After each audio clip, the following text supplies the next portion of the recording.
You're watching the PoliticIt podcast. Good evening. Welcome to PoliticIt podcast. I'm Senator John Johnson, and tonight we have Senator Kirk Cullimore, District 19, but you're also the Senate Majority Leader. Great to have you, Kirk. Thanks for having me, John. Yeah, it's really it's really nice. You know, ever since a lot of these bills came out last time that seemed to have people upset in some ways, I wanted to sit down and talk to you about them. First, let's visit the union bill.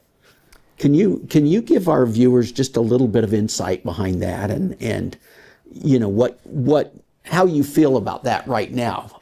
Yeah, happy to get to it. So first off, I think it's important to note that Representative Tusher, Jordan Tusher, has been working on this policy and this bill for about 3 years, and so, you know, some people are concerned that this is some retaliation bill or something like that. That's not the case. I mean, there's a deep belief in this policy, and the policy is much more simple than a lot of the messaging that's getting out there. This is not a union busting bill. This still allows public employees to unionize, to affiliate with whoever, for those unions to advocate on their behalf. All this bill does really is prohibit collective bargaining. So what is collective bargaining? That is when a union representative goes in on behalf of that whole employee class to negotiate with their employer. And you know, the three biggest players that we were talking about through the session were the firefighters, the police departments, and the education unions. And really, in the state of Utah, we've only had one firefighter union and one police department union that's ever actually used collective bargaining. And then not even all of the employee or education unions collective bargain. But the ones that do, they go in there, not even representing all the teachers, because not all the teachers are members of the union, but they negotiate, and as part of the collective bargaining agreement, they prohibit the school district from talking to anybody else. And so they are the sole negotiator on behalf of all teachers, regardless of union membership. And so really, we just wanted to prohibit that practice to ensure that all teachers had equal footing and the ability to unionize, to associate with other teachers or whatever, and to negotiate with their school districts outside of a collective bargaining process. So that's, you know, it's interesting when you really dig into it. In fact, there was a substitute bill that basically just said, hey, if you can get 50% of the teachers plus one, then we'll allow that collective bargaining, and that was widely rejected by especially the teachers union, right? Yeah, I mean, there were a lot of negotiations and compromises that were proposed and worked through, and when it got to the Senate, obviously I became part of those negotiations. It started in the House, and in talking with the various unions, it seemed like in principle a lot of them were agreeing on various compromises, but we could never get that firm commitment from any of them, and that's why those negotiations fell out. And then, as you know, as we worked it through our colleagues, at the end of the day, I think the policy as passed is what people believe in. And in my discussions with constituents and other people concerned, once I'm able to have that conversation about what this actually is, there's pretty broad support. I mean, public employees get the benefit of a public process to negotiate their wages, to negotiate working conditions and all of that. And we elect public officials, whether that be city council people, school board members, the legislature, to go in and do their best on behalf of public employees. And so I guarantee if you poll all public officials, do you want to do right by the firefighters, by the police, by the teachers? The answer is going to be 100% unanimous. Yes, we want to do right by them.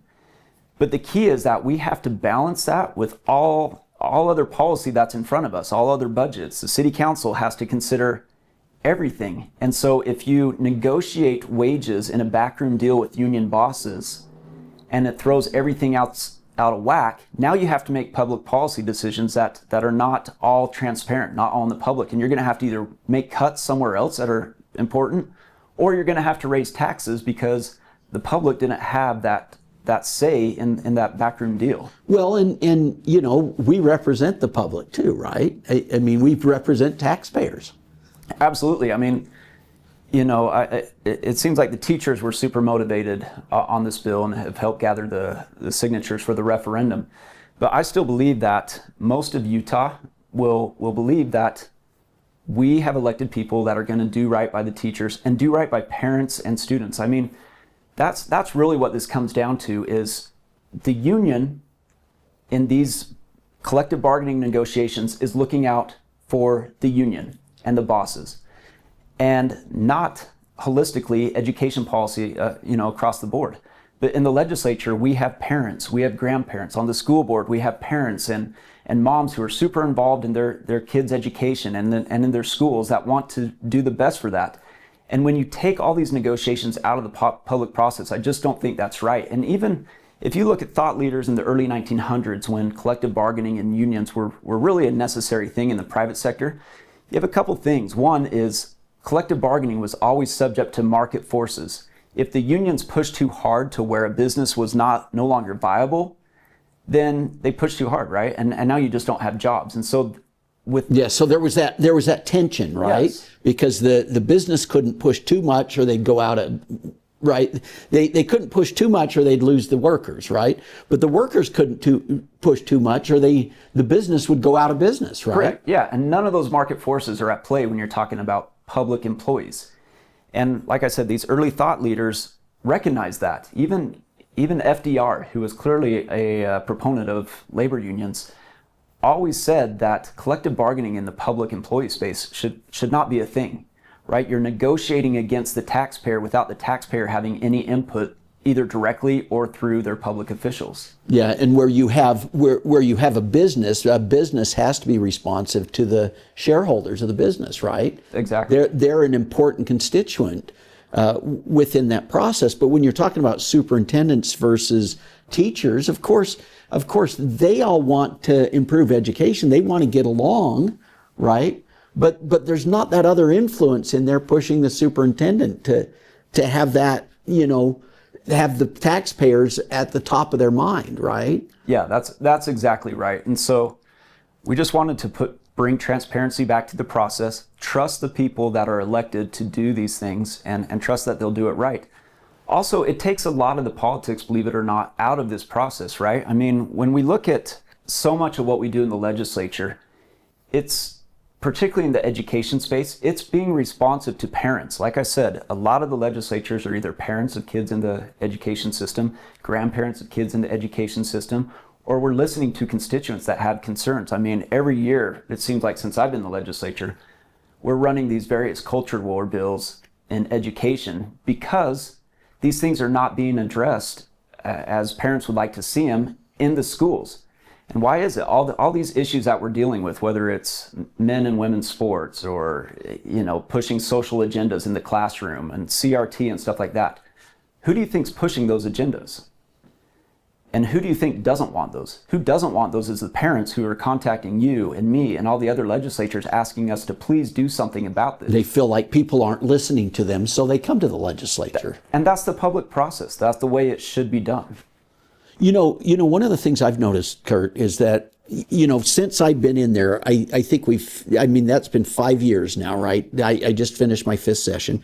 That's over $2 billion in new spending in public ed. And you said in the last 10 years, it's over $2.5 billion, right? I think in the last 10 years, we've more than doubled the public education spending. I've been in there 7 years. I think we've increased public education budget by about 60%. Teacher salaries have only increased around 15%.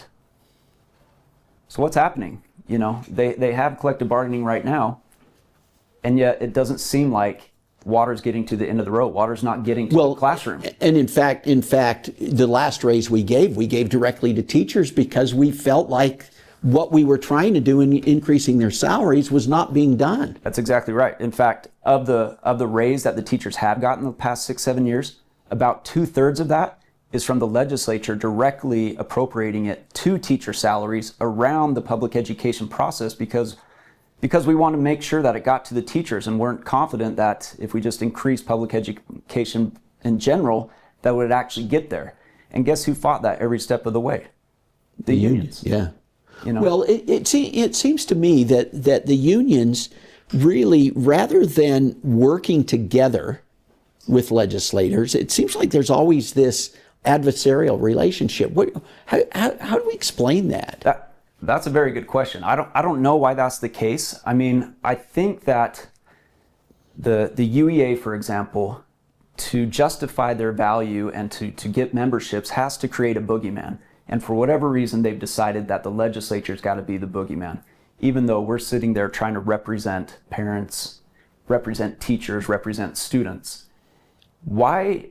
You've been up there. Any bill that we run, we try to involve all the stakeholders and get buy-in. But with the UEA, it's always adversarial, it seems like. And I don't know why, when the legislature has demonstrated a commitment to public education, we want to see strong education. We recognize that, more than 90% of the K through 12 population in our state participates in public education. We want to support that. We want to help these kids through their education. We want to create a good workforce. We want teachers to be happy. We've increased teacher pay. We went from ranked pretty low in teacher pay, and now we're like in the top 10 in the nation. We're number 1 in the Intermountain West for starting teacher salary. There is a commitment here. And that was a concerted effort by the legislature. Yes. This was not the union pushing the legislature to move that. This was parents, this was teachers, this was people that just wanted to do a better job of educating. That's right. So why does the union not see that and say, do you know what? We should partner with the legislature. What can we do together that can really increase this, rather than be adversarial, fight with them every year? Part of the reason why I got into the legislature is because I care about my kids' education. I was doing school community councils. I was on parent oversight boards. It was my concern for my kids and for the education system that I got involved in politics. And yet somehow when I get involved to try to help this system, all of a sudden we're the bad guys. And I would suggest that we need to flip that script. We need to demonstrate that, no, we're actually here to support teachers. We're here to support students. We're here to support parents in their educational decisions. Why is it that we're fighting with the union? Why are we not on the same page? I think that's a good question. Hey, we're going to take a break and then we'll come right back. Tired of media bias? Frustrated by political noise? PoliticIt.com cuts through the clutter, giving you real facts, clear analysis, and unbiased insight on the issues that matter most. Stay informed, stay empowered. Whether it's elections, policy changes, or breaking news, we've got you covered. No spin, no agendas, just truth you can trust. Visit PoliticIt.com today, because informed citizens shape the future. PoliticIt.com, where politics meets clarity. Welcome back to PoliticIt. We've got with us Kirk Cullimore today, Senate Majority Leader and Senator from District 19. So, before the break, we were talking about, this union bill, right? The collective bargaining bill. A recent Deseret News Hinckley poll purports to show that Utahns are really divided on this issue. They show within a margin of error, 34% of Utahns support the law, while 38% oppose the law. Now, if people actually understand what we're talking about with collective bargaining being public unions, right? Another poll that I just saw that came out, an independent poll, basically polled likely Utah voters on HB 267. The center's poll questions make clear that the law affects only government workers and government unions, while also informing respondents of other key elements of the law. So it tests all aspects of the bill, and in this case, we had the fully informed support of the bill rises to a stunning 59%, including 67% of likely Republican voters and 52% of Democrats and 53% of independents. So it really changes the results when people understand that the type of collective bargaining we're talking about is public unions.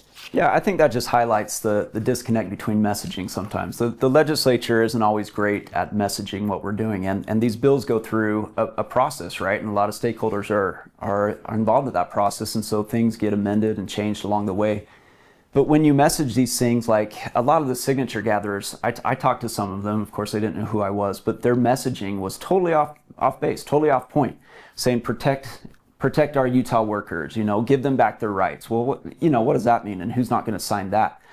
But the discrepancy in the polling that you just quoted corresponds with what I've seen just in my own conversations, that when you explain what this bill actually is, like there's pretty broad support for this. When you talk about it doesn't do away with unions, it just does away with collective bargaining, which is at the expense of the taxpayer and at the expense of other people, in the employee class who aren't members of the union. When it talks about not using public resources for private activity, for private union activity, when it talks about not having private union employees subsidized by public tax dollars through their retirement systems and all of that, I mean, that gets pretty broad support. And so, that's going to be on us over the next little bit, is to ensure that the public actually knows. Educate people, right? Yeah. We need to make sure they understand what the law really did, right? Exactly. Yeah, it was stunning to me when I saw the results of that independent poll that came out. And so, yeah, I kind of agree with you. Sometimes we're not very good at messaging what we're trying to do. I mean, and kind of moving on a little bit. That's the case with the UFIT scholarships as well, right? Yeah, I think Utah Fits All. This was a bill that passed 2 legislative sessions ago by overwhelming support. We had more than 2/3 of the legislature, both in the House and the Senate, support this. We had the governor sign it. And then it's actually been in effect for a year, and it's been a huge blessing to the lives of 10,000 students this first year, anticipated to be closer to 18,000 students next year. With this broad support, both in the legislature and the public, and so many families participating, it's pretty disappointing and discouraging that one activist judge, I would say, decided to, come up with some legal and mental gymnastics to deem this unconstitutional. Well, you know what hit me the most when I read through that, and I'm not a lawyer, and you are, but one of the things in reading through the cases, essentially what the judge did is said, hey, if you're a poor, minority student, or if you come from a disadvantaged family, you have no right to opt out of the public school system. Yeah, and that's when we passed the law, we created some financial criteria to ensure that the lowest income recipients would get priority in the application stage. And nearly almost 100% of the recipients this first year qualified under that lower income threshold. And so, which is essentially 2 times the poverty level, right? Exactly, based on their household size. Yeah, and so it's unfortunate, what this could mean. Now, with that said, I have every confidence that, our Supreme Court's going to uphold this, and 2, that there aren't, very simple legislative fixes that we can do. But the ruling was based on 2 things. One, and this will simplify it. One, the court found that the legislature could not create programs outside of the public education system. That's mind-blowing to me. That's goes in the face of court decisions across the country. And even though this is based on the Utah Constitution explicitly says that the legislature shall create a free and public education system and other schools and programs as the legislature sees fit. I don't know how this doesn't squarely fall within that constitutional provision. And then 2, she also decided that income tax cannot be used for this particular program. She spent a lot of time in going over Amendment G. And again, the plain reading of that language says that income tax can be used for public education, for children, and for people with disabilities. How this doesn't fall within public education at the legislature's discretion, or the even broader topic of children at large, she tried to say it had to be children with disabilities and it could only be like for Medicaid expansion purposes. That's not the plain language, that's not the plain reading of the law. And so, I'm confident that this will get overturned. No. Why do you think having competition in education is an important concept? Listen, I think this comes down to the fundamental principle that we believe in Utah, that parents are the primary person responsible for children's education. And that's in Utah code, right? It is, yeah. And so we are putting this back on the parents to make those decisions that are best for their particular child. And we've even seen that within the family, within one family, that could mean different things. One child may thrive in public education and one needs, specialized assistance in particular topics, and there might be different avenues. So that should be the parents' decision. This is about expanding access, not limiting it, right? You're exactly right. In the state of Utah, prior to this program, we had 96.7% of K through 12 kids participating in the public education system in some fashion. That's really high. If you look across the country, that's extraordinarily high. Most states are around 85%. And so the funding that we've provided, even with the new funding from this year, 18,000 kids is like not even, I'm trying to do the math on my spot, but, right. But we're not even talking 1% of the students, right? And so we're not going to see this huge decrease in public education, but what we are going to see is the availability of other education options, which creates the competition you're talking about. And my belief is that competition, whether it's in the free market, whether it's in education, is a rising tide, which lifts all ships. And what that does is it makes private schools, it makes charter schools, it makes public schools more responsive to the parent, not to unions, not to education institutions, but to the parents. And when they're more responsive to parents, you're going to see better results. And those better results will be realized both in private education, in charter school education, and public school education. Yeah. You know, I don't know a single legislator that doesn't appreciate the work of teachers. Right. And loves their children's teachers.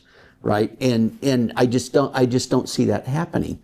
I see influences coming. You know, you just pick up an NEA newsletter and look at the kinds of things they're pushing. And some parents just say, I don't want that for my children. I want to have an alternative. That's right. And there's so many families that would like an alternative, but it's just not financially feasible, even though they're Utah children from Utah households that are paying taxes and all of that. And I just feel like we have an obligation to all children. And our obligation really is to the parents to make those best decisions for their children. And so this just provided another path. And again, it was not an indictment on public education, and it in no way is going to decimate public education. Even if we funded this to what I believe could be the fullest extent of the demand for this, we're still going to have more than 90% participation in public education. You're still going to see the legislature's strong commitment to public education. It's just another option for those who may want to explore it. I'll also note that through the pandemic, a lot of parents became more acutely aware of the education system and what was going on. And more options became available. I mean, we're seeing parents and kids that are saying, do you know what? I want an a la carte type education option, particularly once they hit these secondary schools and middle school and high school. They may want to go to their local high school for 2 or 3 classes and then do online for 2 classes and then, go to a concurrent enrollment or whatever. I mean, that a la carte education is the way of the future. And this will help facilitate that, and I think public education can see that vision and get on board. And again, they'll be in the marketplace of ideas, education ideas, and start competing for that. Right. Hey, one last thing I want to ask you, because we're about out of time, but you were just elected as the majority leader in the Senate. How's that going? I mean, that's kind of an interesting thing. All of a sudden now you're the majority leader. And from my perspective, I really like what's going on in the Senate. I think we have a really good spirit of people getting along and stuff. But what's your perception of that, and how did that come about? Yeah, it's been a fun experience. It's a new perspective because you kind of look at the caucus at large. Not knowing that this was necessarily going to happen, I'd taken on a bunch of policy this past year, and so. I probably ran more bills than I should have to be as effective as I would have liked to be, and we'll see if we can fix that in these coming years. But I really appreciate all the talents and all the personalities that we have in our caucus. And we always say the strength of the Senate is the caucus, and so it just gives you a different perspective, maybe a little bit more responsibility, a few more meetings and stuff like that. But it's just a good opportunity to recognize the talents of everybody in our caucus and then see how we can most effectively use those to further the work of the state. It's funny. I've heard from some saying, there's all this disarray in the Senate and everybody's mad at each other. And I just don't see that. I think that I enjoy showing up to the caucus meeting and interacting with people in the Senate. I think you guys have done an outstanding job. And I know you're a key part of that leadership team. No, I appreciate that feedback. I mean, I love caucus too. I think we get a lot of good work done there. And again, we're 22 in our caucus now, and we've got a lot of different perspectives. And I think usually when we hash out policy, we end up in a pretty good spot, and it's because of everybody's input. Yeah, and I think we're quite deliberative about things, and I think there's a lot more unity there than people perceive. Yeah, Right. I would agree. Yeah. Well, nice having you. So Kirk Cullimore. Thanks for having me. Yeah, we'll see you guys next week.